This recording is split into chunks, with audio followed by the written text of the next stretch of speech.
I mean, I have a saying, Rome falls 9 times an hour. And it's your job to be sensitive to this. You can feel it when it falls. You can feel the rise of Chaldea, the spread of the Slavic peoples, the burning of Çatalhöyük while you're vacuuming your apartment. Welcome back to Spiral Revival.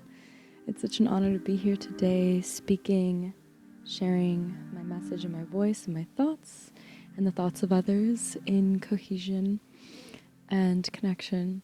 I haven't posted in a bit because last month of October, I, for the first time, produced 2 events in 1 month.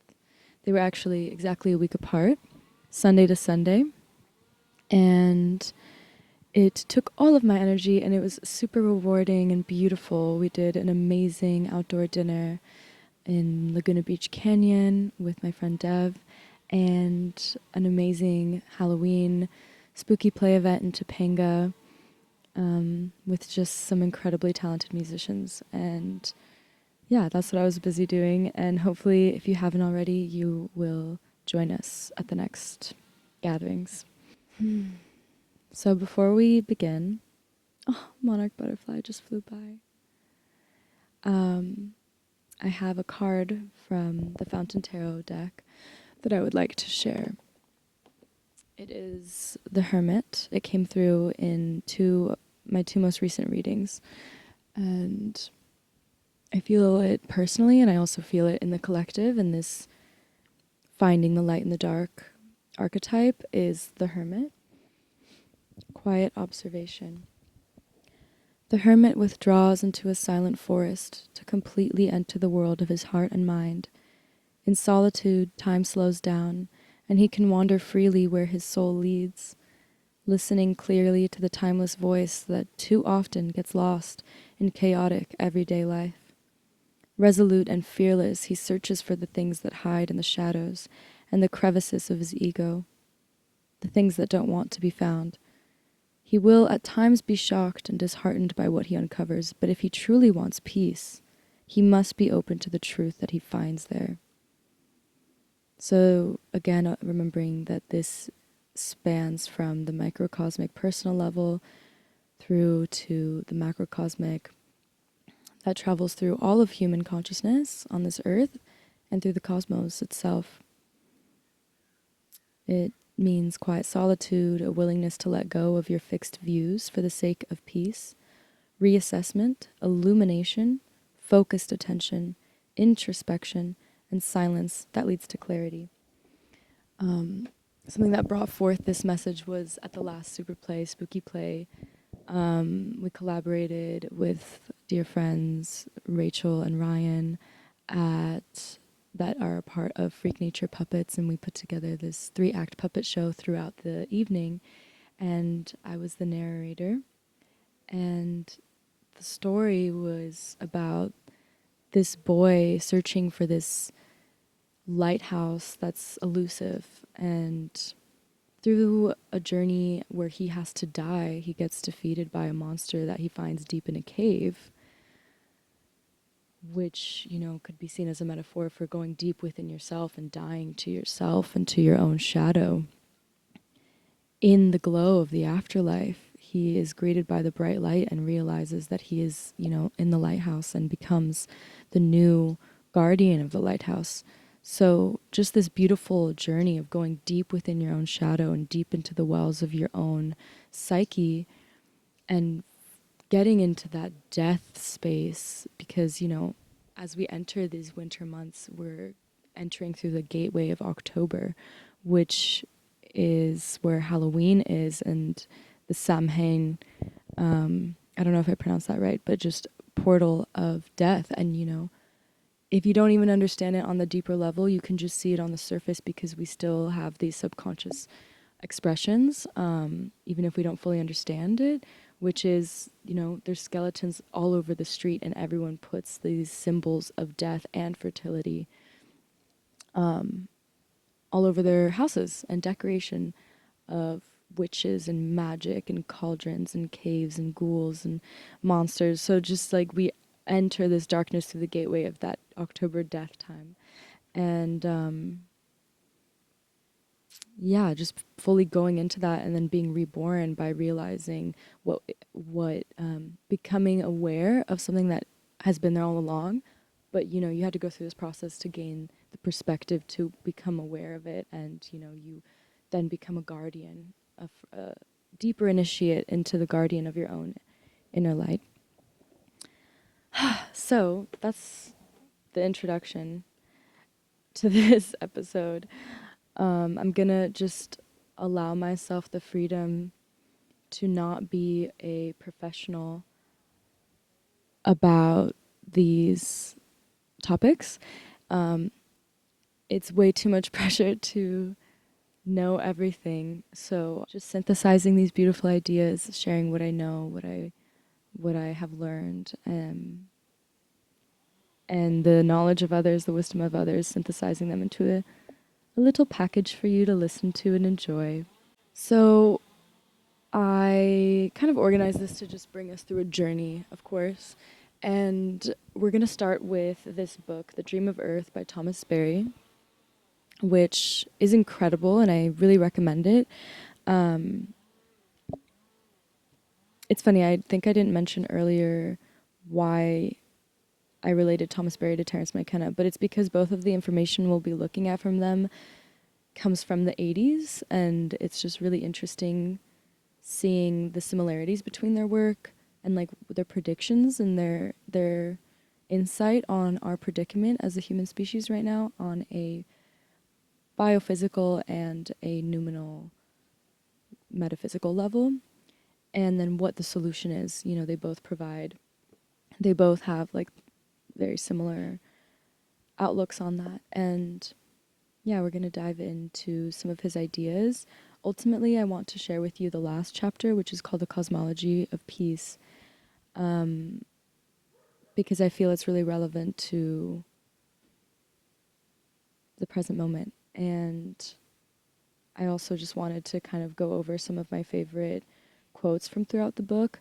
I didn't get to all of them, but I think it'll give you a nice understanding of what this book is about and how it got to that conclusion, and hopefully encourage you to go onto thrift books and get yourself a copy, because it's just an amazing read. He's an incredible scholar. You know, he comes from a wealth of information in terms of sociology, history, and ecology, and it's just amazing, you know, the harmony of all of those things, because Terence McKenna also talks about how the sciences don't blend enough, so people don't get big pictures. So yeah, here he combines religion, economics, sociology, and ecology to just make this beautiful understanding that's really accessible to anybody, you know. Yeah. So we enter the world of The Dream of the Earth by Thomas Berry, and just kind of swim through some of these quotes. What's important to him is the power of story amongst all of these very pragmatic practices, and how important it is to bring forth a creation myth, which is another key point of this episode today, is the collective cultivation of a creation myth. The deepest crises experienced by any society are those moments of change when the story becomes inadequate for meeting the survival demands of the present situation. He also talks about the emergence of agriculture, which is a big, important thing in just understanding. I think the Archaic Revival concept is that humanity changed a lot with the emergence of agriculture, or just understanding any ecology practices and wanting to return to relationships with the earth, and why it's important to be like foraging and just implementing and like combining hunter-gatherer forms of life as well, is because, you know, unconsciously looking back now, we can see that with the emergence of agriculture came the emergence of hierarchy and possession.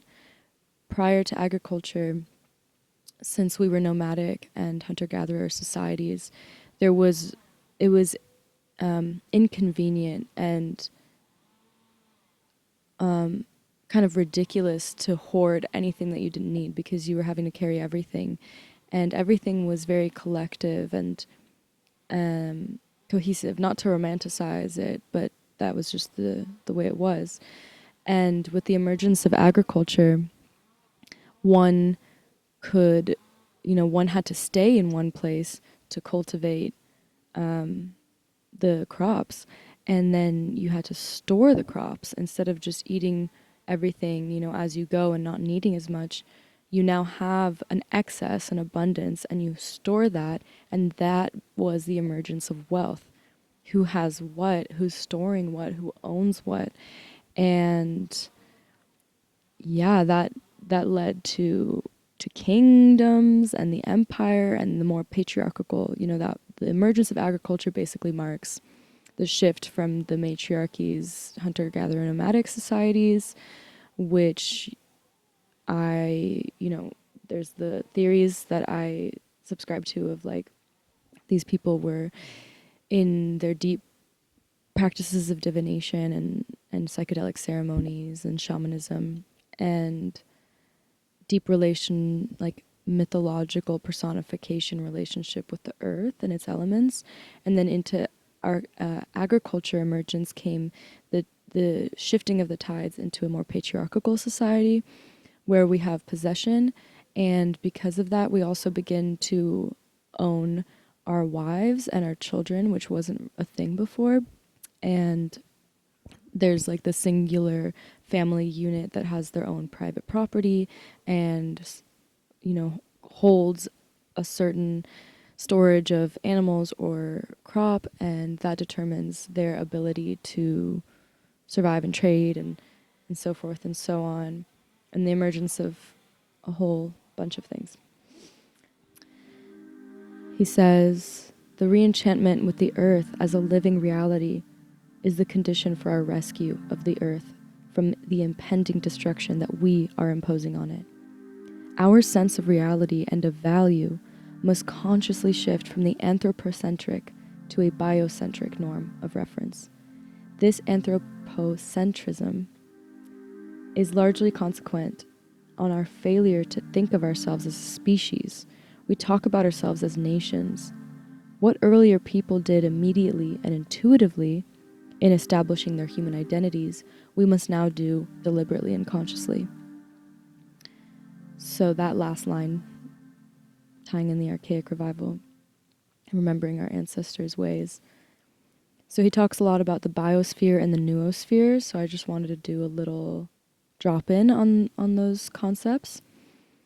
So the biosphere was coined by an Austrian geology professor, Edward Suess, in 1875, and it's the perception of the earth itself as a living organism.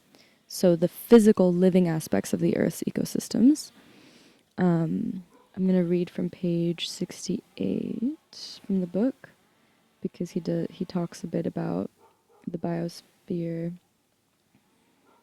Or I think it's what he's talking about on page 68 is bioregion, because so bioregions are an amazing concept from this book that I think gave me the language and the conceptual ability to address what I feel is really important in the new earth is, the nation states are done, the nation states are tired, and it's important for us to go back to localized artisan communities.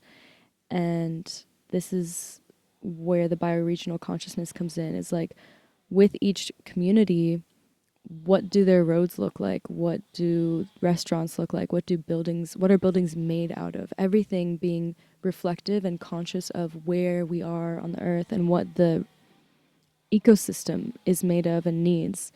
So our involvement and existence in the region being respective to it. So, for example, he talks about bioregional architecture involves using local materials with reference to the climatic conditions, the numbers of people, and the community context. Appropriate construction and materials and design technologies would appear. All this would be in accord with the principles of designing with nature, not in alienation from or in opposition to nature. The integrating element in a bioregional context would be the bioregional culture, its poetry and song, as well as its architecture and painting. Construction and transportation would take on the distinctive features of the bioregion. The norm would not be by the boxes of Gropius, but the more intimate form suggested by Ian McHarg and Gary Coates. The earth itself would be seen as the primary model in architecture, the primary scientist, the primary educator, healer, and technologist, even the primary manifestation of the ultimate mystery of things. Oh, I love him. Okay. The neurosphere, what is the neurosphere? This would be, the biospheres, like the ecosystemic physical aspect of Earth's consciousness, Earth's unity as a being. The neurosphere is the mental or consciousness aspect of the anima mundi, or the Earth's soul. The sphere of thought enveloping the world, Gaian consciousness.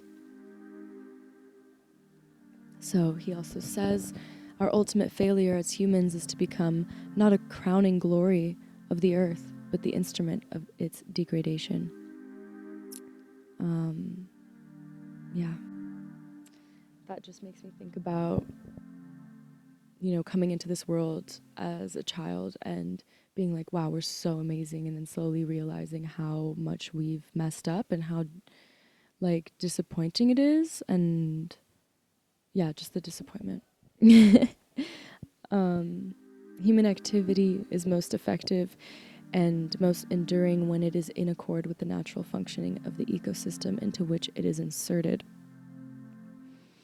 Things are often cheaper and higher quality when you are doing them yourself, from the environment, foraging, food, wood, medicine, materials, textiles from nature. The price is taking the time to gain the wisdom and skill and your time with the earth.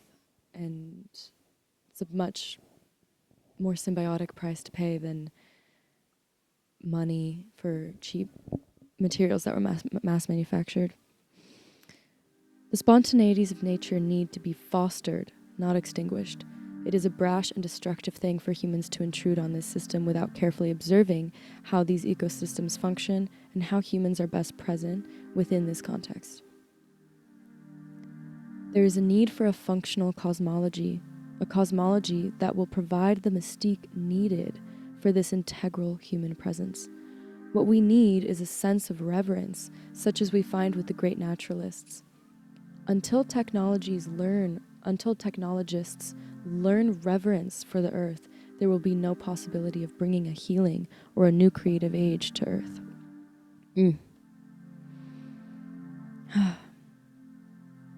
College students should feel like they are participating in one of the most significant ventures ever to take place in the entire history of the planet. Professional education should be based on awareness that the earth is itself a primary physician, primary lawgiver, primary revelation of the divine, primary scientist, primary technologist, primary commercial venture, primary artist, primary educator, and primary agent in whatever other activities we find in human affairs. In reality, the human activates the most profound dimension of the universe itself. Its capacity to reflect on and celebrate itself in conscious self-awareness. The story of the universe is the story of the emergence of a galactic system in which each new level of expression emerges through the urgency of self-transcendence. So this is a key for this new creation myth that we are being called to cultivate for our times. The story of the universe is the story of the emergence of a galactic system in which each new level of expression emerges through the urgency of self-transcendence. We are moving into a new mythic age. It is little wonder that a kind of mutation is taking place in the entire Earth human order. A new paradigm of what it is to be human emerges. That is what is so exciting, yet so painful and so disrupting.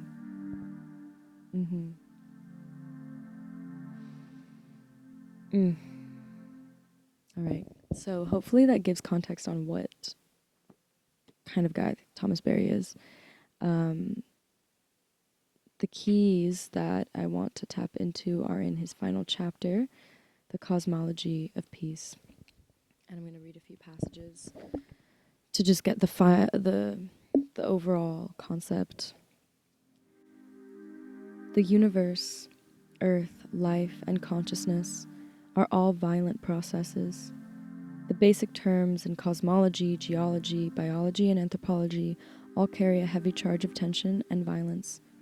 Neither the universe as a whole, nor any part of the universe, is especially peaceful. As Heraclitus noted, conflict is the father of all things. The elements are born in supernovas. The sun is lit by gravitational pressures. The air we breathe and the water we drink comes from the volcanic eruptions of gases from within the earth. The mountains are formed by the clash of the great continental and oceanic segments of Earth's crust. Life emerges and advances by the struggle of species for more complete expression of their lives. Humans have made their way amid the harshness of the natural world and have imposed their violence on the natural world. Among themselves, humans have experienced unending conflict. It was also the Neolithic period of permanent villages, horticulture, and weaving, where humans began establishing patterns of life controlled by intelligence and human decision, which impinged the progressive destructiveness on the patterns of the natural world, based in spontaneity. A new violence was released over the planet.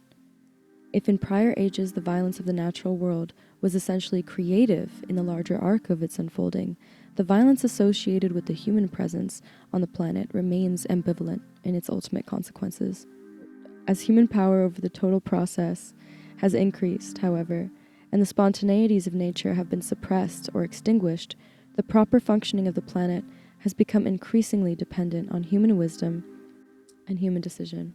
This dependence began with human intrusion into the natural functioning of the land, that is, with agriculture and the control of water through irrigation. Since then, a conquest mentality has been generated coextensive with the civilizational process. The conquest of the earth and its functioning was extended to the conquest of people and their lands. The sectioning of the earth and its human inhabitants is a dominant theme in the history of the planet over these many years. Until now, more than 160 nation-states have established their identity. These nation-states exist in an abiding sequence of conflicts that have grown especially virulent in the more recent years of our scientific and technological skills, as they've given us increasing control over the enormous powers contained in the physical structures of the earth. The destructive power now available is such that a change of a perspective in every phase of earthly existence is required to understand what is happening to the planet and what is happening on the planet. For the first time, the planet has become capable of self-destruction in many of its major life systems through human agency. In our present context, failure in creativity would be an absolute failure. In this context, a completely new type of creativity is needed. This creativity must have as its primary concern the survival of the earth in its functional integrity. After this concern for the integrity of the earth, the next concern is to see the human itself as an integral member of the earth community, not as some lordly being free to plunder the earth for human utility. The issue of interhuman tensions is secondary to the earth-human tensions. If human will not become functional members of the earth community, how can humans establish functional relationships amongst themselves?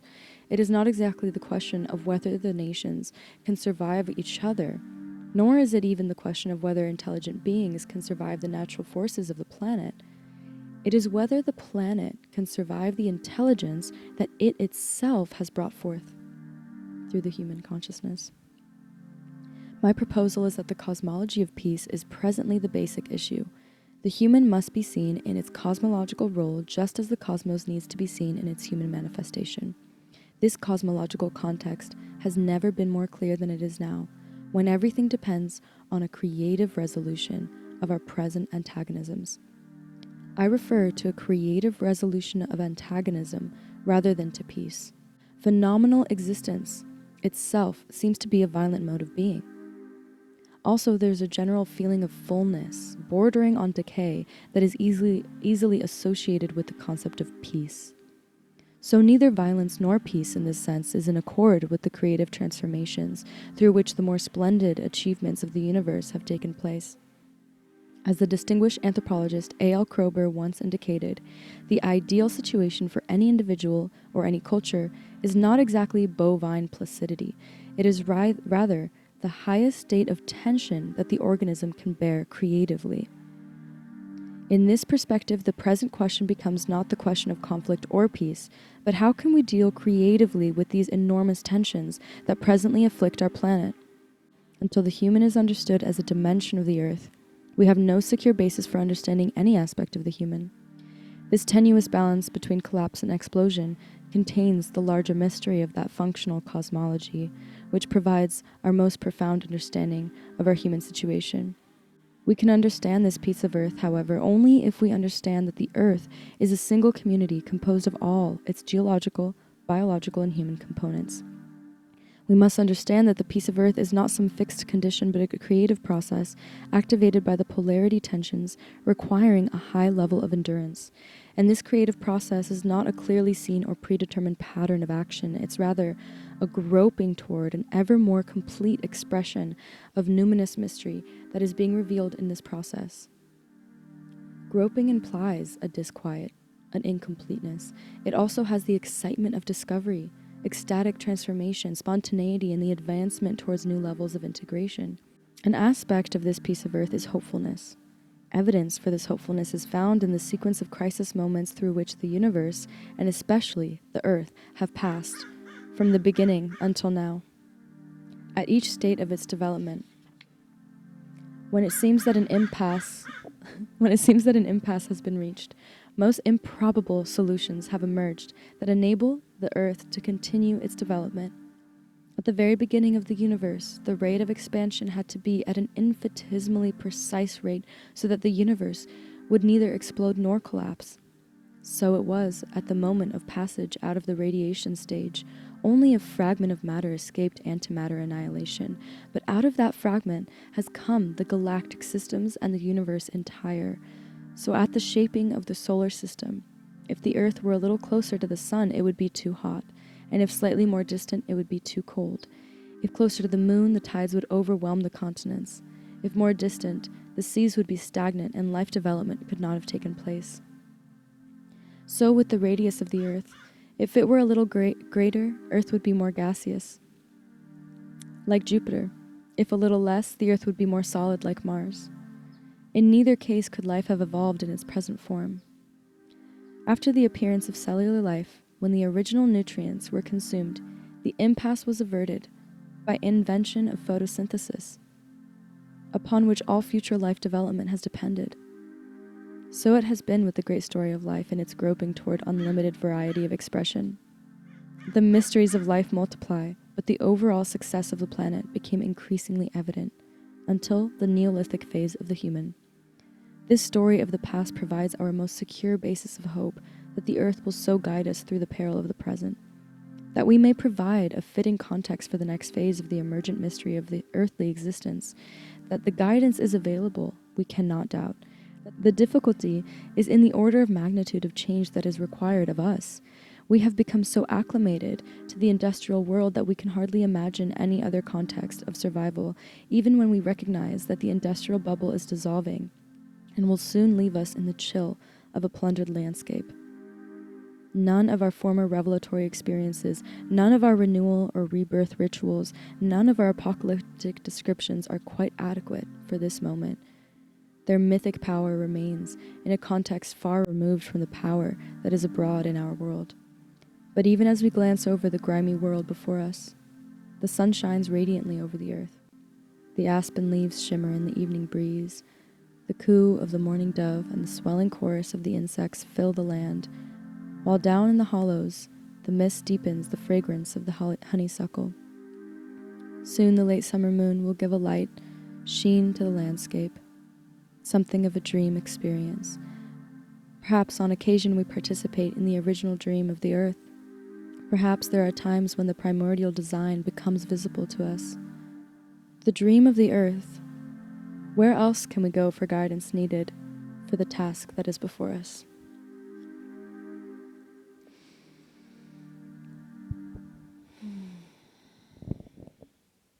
Crazy. So all the amazing elements come through in that last chapter.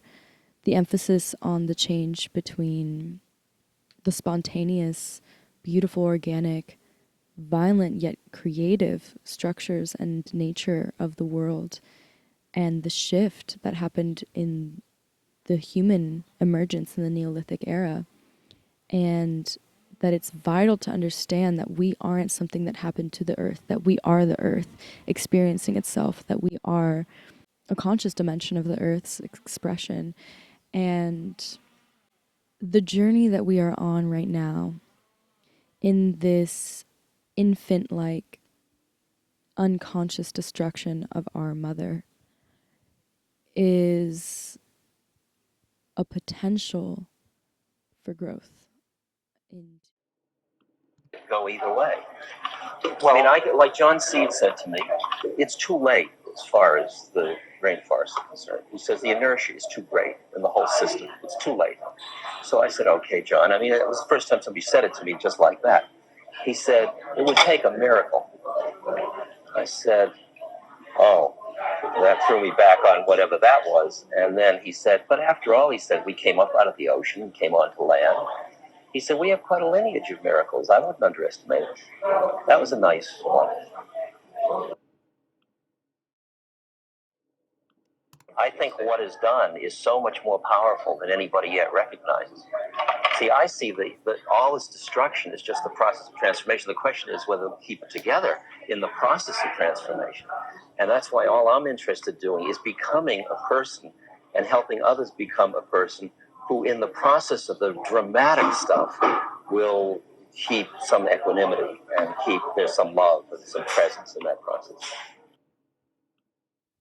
And ultimately, it's like a coming to peace with the fact that there is violence and tension as a natural part of life. How can we stay calm? How can we stay level and grounded through these transitions so that we can be able-minded and able-bodied to face these challenges as they arise? In relation to this, the bovine placidity of peace and the overcoming of what no longer serves, ultimately, came this mythic kind of vision that came through in a dream for me. The dream's details themselves aren't important, but it was more so just like this battle. And the battle, what was clear to me in the dream, is that the battle was between two forces. And the quote unquote evil or dark force that was to be defeated by the positive force was once a good force. It was born into this earth as an innocent, and if it were to have served its purpose and left in its rightful time, then the next force to come, which is the force that is now going to defeat it, would have been born, had the space to fulfill its role, and so on, everyone in its proper time. But what turned this prior force evil was that it overstayed its welcome and that it started racking on this karmic debt in order to stay in power beyond its proper time. And so now those that are born into this world aren't able to naturally and gracefully and easily step into their power and expand into their right as a being and their actions. They are gonna have to overcome this force that shouldn't be there, quote unquote, to be able to take their rightful space. And it might be kind of like an abstract concept. Maybe it's hard to understand. I find a really amazing example of this in The Dark Crystal, which, if you haven't seen it, it's amazing and you should, and it's on Netflix. And here it's like the Skeksis, which are the villains, um, and like basically like adrenochrome suckers, like that's like the reptilians, you know, it's like this epitome of this entity. They were once good, and then they wanted to live longer, and so they started using the power of the crystal to keep themselves alive, keep themselves young, way beyond their time. And their bodies, you know, they see it in their bodies. Their desperation grows as they see their bodies, how much more juice their body needs to stay alive. And the Gelflings, which it's like it's their proper time to rule, like these are the heroes of the story, they are the pure hearts of the time. You could say that they should just be able, like, oh, they shouldn't have to go through this battle to overcome this villain. The villain should have left at their proper time. But they didn't. And now this journey of the hero is to overcome their predecessor. And that's like a natural part. That's like a key part of the hero's journey. Because if there is this bovine placidity piece where everything is as it should be, then there's no progress and growth, at least in this realm. And the experience and the power and the energy and the sacrifice that it takes for the Gelflings or for us to overcome, take our power back from those who are infringing on our rights, infringing on our space. It was once your space, but it's not anymore. You know, it's our time to take on our role.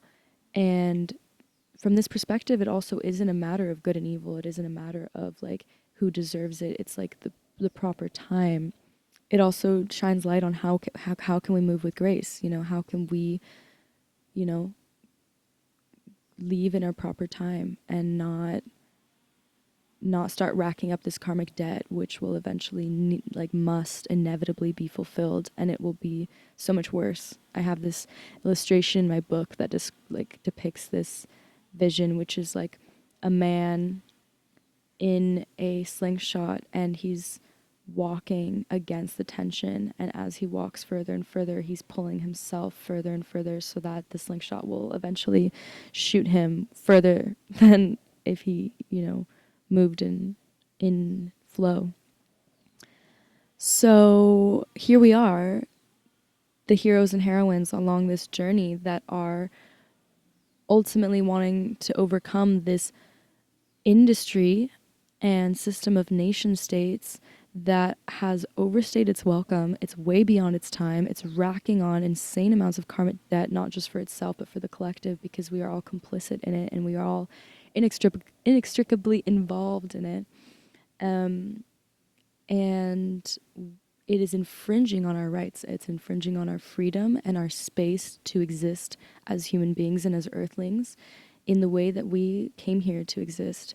And so there's this call that invites us to come face to face with ourselves in the shadows, bring our candles, bring our lights, and within ourselves, and be able to like have that light within ourselves so we can shine it brightly.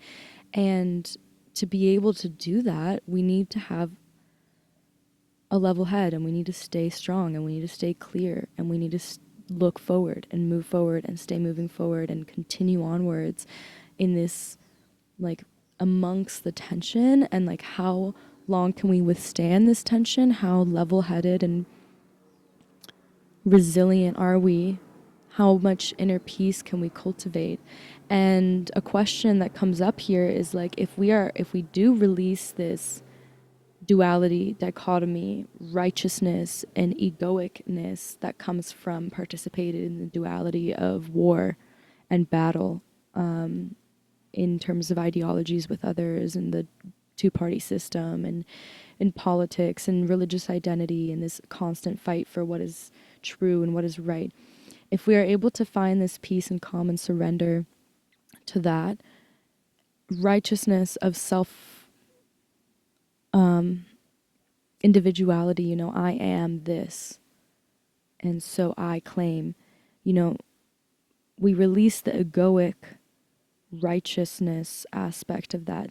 Then the question is, where does the action come from? You know, if we are fulfilled and content within ourselves, where does this action for revolution that is still necessary come from? And I think it comes from the understanding of the myth, from the creation myth and the story. One of them being the story that I just described from the dream and the dark crystal of the hero, and just understanding like the story that we're in and who we are and what world we want to be a part of, and how it's linked to the ascension of us as a whole, you know. Ultimately, I think that it's less about fighting the old system and dismantling the old system. Not saying that that's not important. It's just less about that, less focus on that, more focus on creating the new systems that render these old systems irrelevant and useless. It's a big combination of it all. It is coming face to face with those who have overstayed their time, that are infringing on our space, infringing on our freedom and our ability to be free human beings and earthlings. You know, like, what is this insane power that is creating wars, enforcing basically like a labor prison that we then believe is a first world country? It's like insane the amount of control that is imposed on us physically and economically and mentally in the biosphere and the noosphere. And so create, what are the new systems? What is the new earth? What is the alternative? Create such an amazing alternative that it's a no frickin' brainer, you know. It's just like, it just is. And so I see this in design science, in biomimicry, in combining like biological, like biomimicry is just like looking at nature and making biological technology that is in communion, in accordance with the earth and with the bioregion. And that looks like learning and arming ourselves with knowledge on how to create buildings in all different climates and with all different kinds of earth and materials. That looks like how to garden and forage for food in different climates, and how to find and source water, which is like a whole different level of doomsday prepping, because it's like, it can be seen through that lens of doomsday prepping, but it's actually not about surviving in fear. It's about learning how not only to survive, but to thrive in this new earth where we have dismantled by necessity or by disaster our old systems. We're going to run out of fossil fuels in the next like 10 to 50 years, at least at the accessible rate that we have. So that looks like a totally different world. And it sounds like disaster, and it is. And I have deja vu right now. And it is also what is necessary for us to step into a new way of living, ultimately, you know. So bioregional localized artisan communities. Do we ride horses here? Is that what makes most sense? Are we a boating community? Is like Venice, you know? Do we ride motorcycles that run off of veggie fuel? Like, it's fun, you know what I mean? Ultimately, it's fun, because when we act, we need to, like, it's important that we act not, it can be the same action, but if it's done in fear, it's ultimately coded in a toxicity and a poison, than if it's done in love and joy for the outcome. It's a whole different reality. So there's doomsday prepping, and then there's like new earth foundational work that's just so exciting and beautiful, and you're just so enveloped in the joy of it that when the fossil fuels crash, it's like, oh my god, LOL, here come our friends. Can't wait to show them everything we've been doing, because now they need it.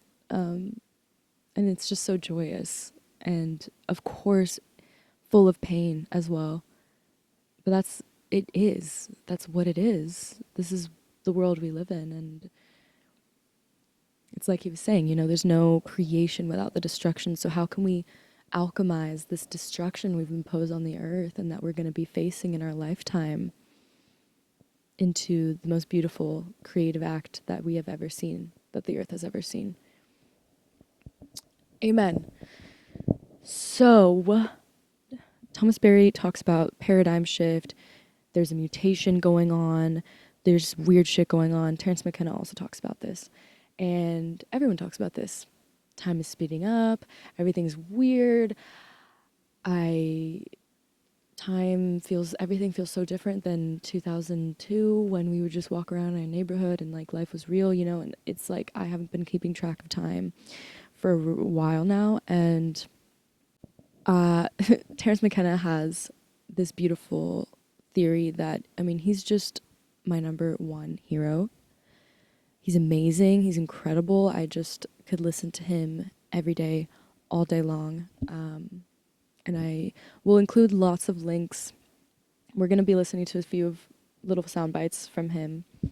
I'm going to include like a bibliography, but it's a podcastography, I guess, that I went deep on recently in my journey to NorCal, just like listening to him nonstop, and it just activated so many ideas. So he has this theory called time wave zero, and I'll give a brief summary of what it is because it would take a really long time to listen to him talk about what it is. But ultimately, time wave zero, he believes that time is speeding up, and time wave zero is a computer program based on the mathematics that he got from the sacred geometry of the I Ching, which is like an ancient mystic belief from China. And it has these different configurations of sacred geometry. And through the mathematics of that sacred geometry, he developed this whole system that basically said that the world is how can I explain this well? That there is an end point on December 22nd, 2012, which was the same date. He didn't even realize that the Mayan calendar predicts is the end of something. And we interpreted that, as we always do, our fanatical, maniacal selves, as the end of the world. And you might remember we all freaked out. But the way he explains time and the way he works with time and understands time is really interesting. So his program shows that time is speeding up, but that is not on a, it's not necessarily, so at the basis of his work is that we shouldn't further ourselves and our humanity away from the center of the universe. We must remember that we are the center of the universe. Each one of us is a point of perception from which the universe emanates and meets and converges, because our personal experience is the universe. We are the universe experiencing itself.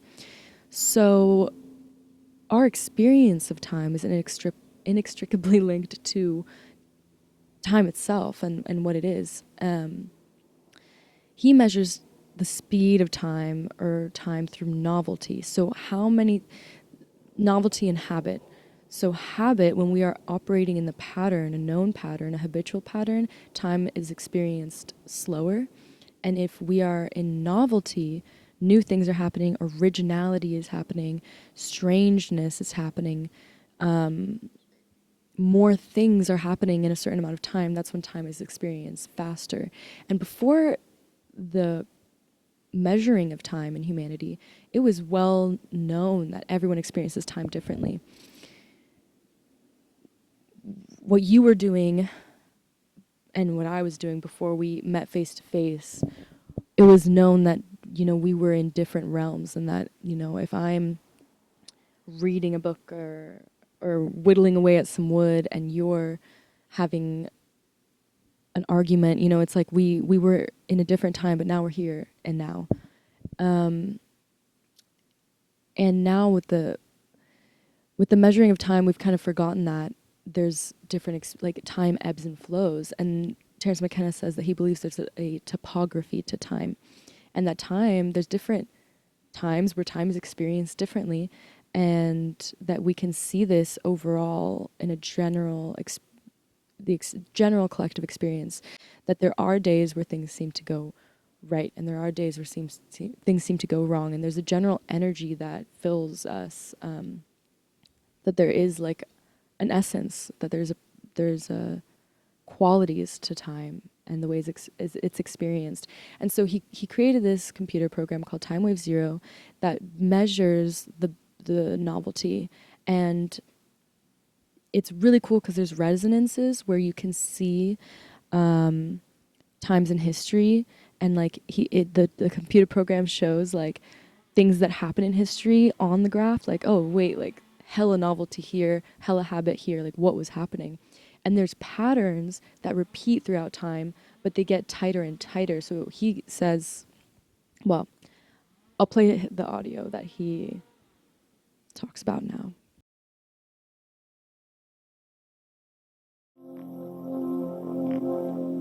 We can't even conceive of what this is. It's stranger than we can suppose.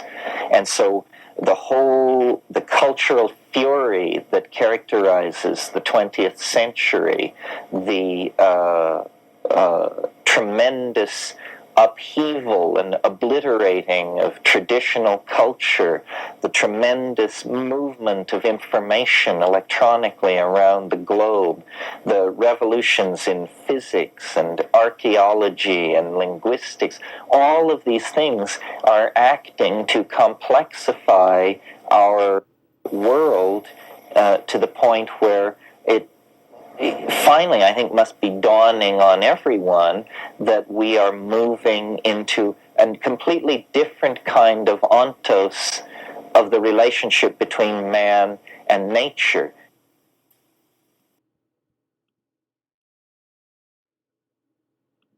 Of the new world, that all lies ahead of us. It all has to be compressed into the next 22 years of time.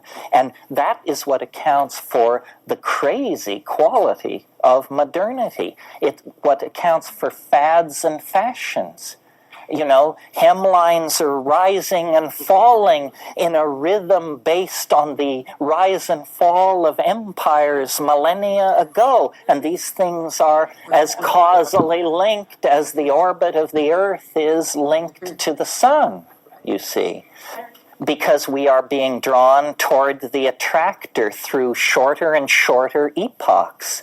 And not only must the entire last 4,000 years of history be compressed into this 67-year period from 1945 to 2012, but there is a 384-day period preceding December 22nd, 2012, when the last 67 years and the last 4,300 years have to be compressed into that. Then there's a final 6-day period when all of these things are compressed again. And so do you see what's happening? The spiral is tightening as it goes faster and faster. The resonances are impinging. The thing is getting nuttier and nuttier and nuttier as computers link all cultures together, all informational barriers dissolve. Everything is becoming connected to everything else. Not only everything in the present moment, but all past moments as well are being drawn,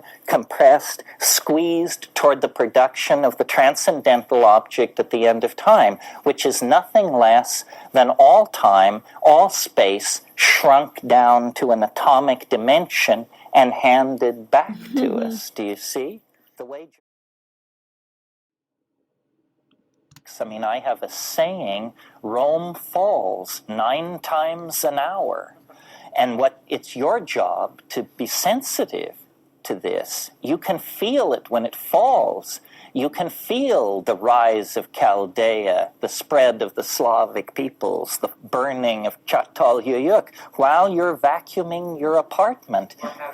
Or having sex, all that stuff that's cycling. Those aren't your thoughts. Those are the thoughts of the Gaian matrix as these resonances mesh and reflect and work their way against each other. So, yeah, that's the genius of Terence McKenna. He talks about 2012, December 22nd, 2012, which it's insane that he got to that date through his own experience. It's beautiful, and that happened to be the same date from the Mayan calendar. And he talks about that being the transcendental object at the end of time, and that he also calls the eschaton. And he says that there's basically something at the very end of time that pulls us towards it, and that the things that we experience are all like shadows of the like we experience the future in shadows. And of course he talks about it better than I do, but ultimately in this podcast I was listening to, which was really funny, it's like from 1998 or something, on CBC radio, and it's just hilarious to listen to. It's 3 hours long. I recommend it. It'll be in the show notes. He talks about time wave zero, and they speculate, like, you know, people are asking, like, well, what's going to happen? And he says that there's a great emphasis on technology. Remember that this is like right when the internet came out, and they're calling it cyberspace. And it's really funny and cute the way, like, just listening to the way that internet was spoken about.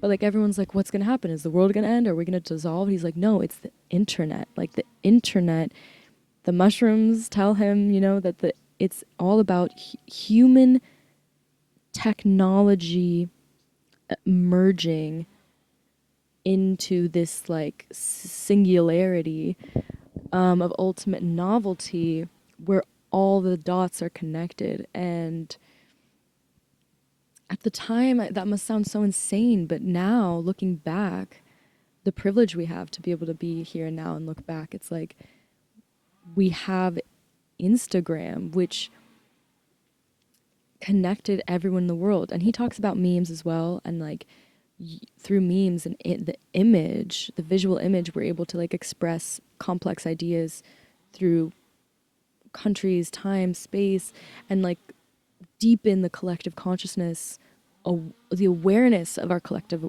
consciousness on this unifying program. And now we have the unification of human and technology and AI and implants. And this is what he was talking about, which was, it's just interesting because it's like in the context of the time where he's talking about this, it's like, really? What do you mean? Internet. But, oh, fuck. Oh my god, I totally have been smearing this, I'm sure. Well, that's Princess Mononoke for you. Wild, wild woman. Rawr. Yeah, so he's crazy. He's ultimately just crazy. I just wanted to touch on what has happened since then and what since we have lived through 2012. Basically, on the podcast, they speculate what can happen, and the few things that he says would be like signs of the time and like what could happen is that human technology connection and that like singularity where all things get connected through the internet. Well, what happened in 2012? Facebook bought Instagram. Instagram was officially released in 2010, but Facebook bought it in 2012, and they released an Android version and a web browser version, and about 6 or 7 million more people like joined. So 2012 is when Instagram like hit the world, and we all entered into that space. That happened in 2012. He also says that it's related to our experience of time. He believes that it's some kind of technology that is like a time machine, but it's not like from the movies. You know, it's like something that we would just not be able to understand. And I think that, you know, since then we have been experiencing time in a different way. He talks about how in the 90s he was able to get on a computer and experience augmented virtual reality, and he opened 4 different pages where he was 4 different avatars and just operating, like existing in that reality for a few hours. He said he could feel the difference in his perception, in his mind changing by spending time in that space. I grew up addicted to virtual reality, and I'm going to have an episode on that because I feel like it taught me a lot. But we are all addicted to a virtual reality on our phones, and we're operating in this space that's similar to a town square, but it's outside of time and space. So that could be a time machine in a way. It's altering our experience of time 100%. Something interesting that he says is that what you'll see with the emergence of the first time machine is immediately when there's that one that emerges, tens of thousands, he says, of other time machines and time travelers will suddenly arrive, because they will be coming to see the, they will arrive to see the invention of the first time machine. And that is because you can't travel beyond the emergence of the first time machine. So like you can't travel back in time before the first time machine because it didn't exist yet. He says you can't drive where there are no roads. So in 2012, when there's the emergence of this technology that allows us to travel through time in a different way, immediately a lot of time travelers will appear to be there, to be present for the beginning of this experience. And that makes me think of our rising population, because if time was experienced in a much more basic, habitual way in the Neolithic era, and there's not even like 1 billion people on Earth yet. There's just a few million people here. Everything's moving very slowly, very basically, and it has exponentially gotten to this level of novelty. That shows me it gets increasingly overlapped, an increasing overlap of evolution. It gets like tighter and tighter, and that exponential stuff is like the novelty, and the evolution begins to overlap, and also the lifetimes and the karmic necessity of experience in a way. So the time travelers, just a thought, could be arriving by incarnating, and maybe people who would have, or souls that would have incarnated lifetimes apart, were all like coexisting here today. And we're all here. Maybe we've all been here before and had our lifetimes long ago that we're all very far apart, but now we're all coming here to be here for this emergence. 2012 was when the human population hit 7 billion, and I remember that was like a really big day, because in the 80s it was 5 billion, 4 billion, and you know, all of us, and like that's just such an insane exponential growth factor. Like I think in the 50s it went here, yeah, I have the graph right here. In the 1800s it's 1 billion people. 1900s 2 billion people. 2000 5 billion people. And then now we're at 8 billion. So 2012 is when it hit 7 billion. I remember being in class when we were like watching that happen. So that could potentially be all of us time travelers coming to see the emergence of this new time experience, to be present for it. So he also says that a telltale sign, or you know, what could potentially happen. They were talking about the legalization of psychedelics, and he's like, yeah, that'll never happen. But maybe that's what happens in 2012, is a shift in society so large that they begin legalizing boundary dissolving substances. And guess what happened in 2012? At least in the United States, weed became legalized in Colorado and Washington. Those were the first two states to legalize marijuana in 2012. So we have Instagram hitting our freaking neurons in 2012.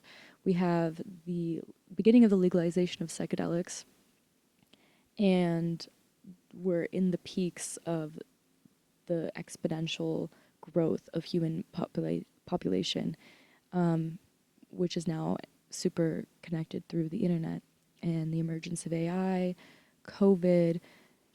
Just we're in the absurdity of it, and he said it's going to get so weird that you won't be able to ignore it anymore, that we're going to have to start talking about it in circles beyond New Age circles or hippie circles or whatever.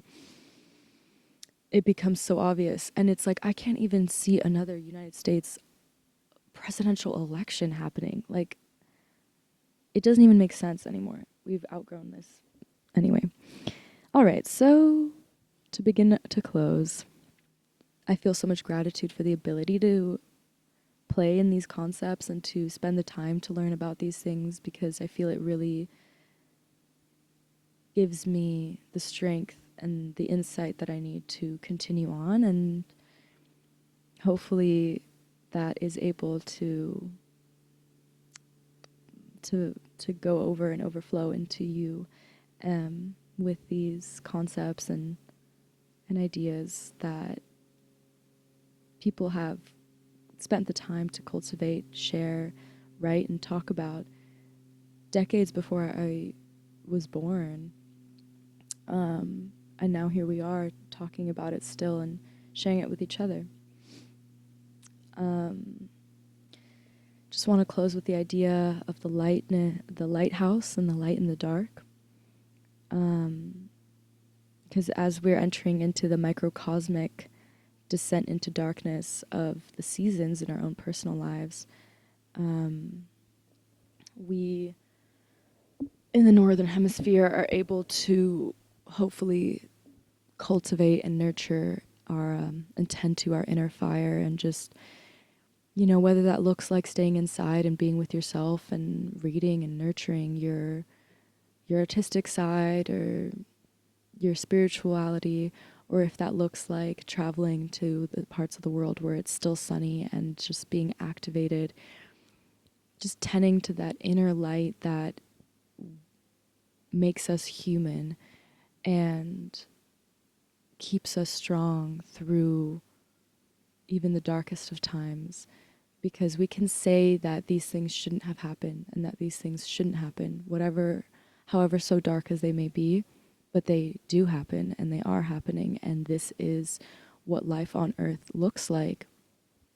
So it is our duty to be able to withstand and to stay strong and to move forward and to be ourselves and uphold our play, our joy, our art, our wild ideas, and trusting that miracles happen and that Earth is founded on a lineage of miracles, as Thomas Berry laid out for us, from the beginning of the Big Bang. Just everything that had to happen for us to end up here, it's all based on spontaneity and novelty, and I have no doubt in my mind that that'll stop now. I have no doubt in my mind that that will continue in this space that we, this precipice that we're on. Because the importance of our calmness and our level-headedness, I think, lies in our nervous system. Because if our nervous system is really like fired up and fear-based and anxious, our actions are not serving the highest good of ourselves or of others, and we may actually be feeding dark forces. But if our nervous system is calm and at peace, it is able to expand and evolve and grow and learn. And that space of growth and learning is where we reach the next levels of consciousness, when we are open and receptive. So staying calm, staying strong so that we can stay open and sensitive and receptive to this beautiful world that we have inherited and are stewarding. Yeah, I think I wanted to touch on Mirdad, but I think that can save itself for another episode, and we can just dive deep into Mirdad. Yeah, thank you for listening. Thank you for staying with me. Thank you for your patience.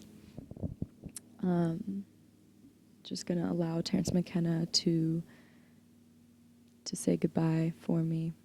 I love you all. Thank you for everything that you are. Have a beautiful day.